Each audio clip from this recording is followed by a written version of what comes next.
1887. It is the year of Queen Victoria's Jubilee. The 19th century is moving majestically to its close.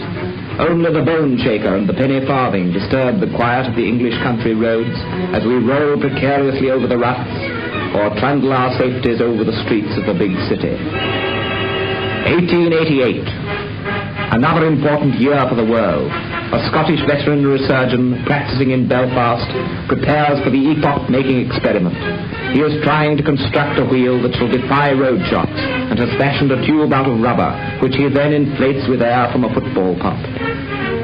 Out in the yard, the solid tired wheel of his son's tricycle is matched against the new wheel. And the experiment justifies the hope of the inventor. And now he undertakes a more ambitious scheme, the fitting of the back wheels of the tricycle with pneumatic tires. Will the invention survive its first practical test? Will the world of the future move forward on air? Or is this just another fantastic idea? No, it isn't fantastic. We shall see how this little boy called Johnny is the first child of a new era of travel. And so to Her Majesty's Patent Office in London goes the application for a patent for wheel tires consisting of a hollow tube of rubber inflated with air. A Belfast cycle manufacturer is given the order to make machines suitable for the new tires, and into his workshop comes no less a person than William Hume, famous racing cyclist and captain of the Belfast Cruiser Cycling Club. Hume has obtained from the inventor permission to use the new tires and has come to have a suitable machine made. Of course, Hume has a reputation to consider, and the tires have yet to prove their worth on racing machines. People say they will burst, they will slip, they have no speed. Let's hear what happens at the Queen's College Sports. A red-letter day in Belfast history is the afternoon of the Queen's College Sports. 'Tis a fine afternoon and all the gentlefolk of Ulster is present, except in those that can't be here. The sun is shining on the grandstands of picture with the ladies in their fashionable hats and finery. Everyone's in a state of great excitement to see what's going to happen in the 5th race, where Hume's going to ride a strange bicycle that doesn't touch the ground at all. Wind, if you please, puffed into pipes around the wheels. 'Tis pitiful to behold the way Hume believes in it, and there's the inventor himself sitting in the grandstand as cool and calm as you please. Bang! There goes the pistol and they're off to a perfect start with the pick of Ireland cyclists getting away in fine style. And look, Hume's no more behind than the rest are in front. There they go, penny farthings and safeties fighting it out neck and neck. It's terrific.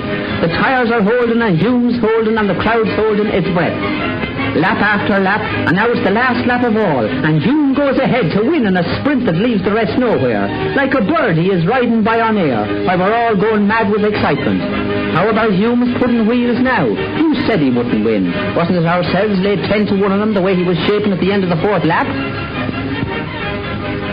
And begorra, he's won. Of course we all knew he'd win, and we're all congratulating the inventor and wringing him by the hand. Indeed, it's a marvellous invention, the way the bumps don't seem to bother the wheels at all.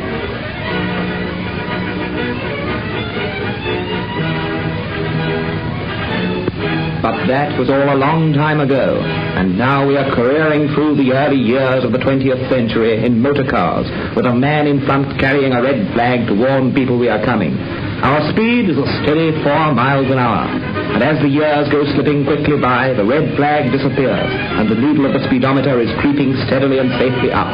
Tire manufacture has become a great industry, demanding control over the sources of its raw materials. Plantations are acquired in Malaya to produce the rubber, cotton mills are opened in England, and all over the world a new industry has come to life since that day when John Boyd Dunlop, the veterinary surgeon, set about seeking the answer to his problem. An industry that, in catering for the demands of the age of travel, employs many thousands of men and women. And so our story that began with a jubilee tells today of another jubilee, the jubilee of the invention itself, an invention that has given to the world an honored name and a great tradition, Dunlop.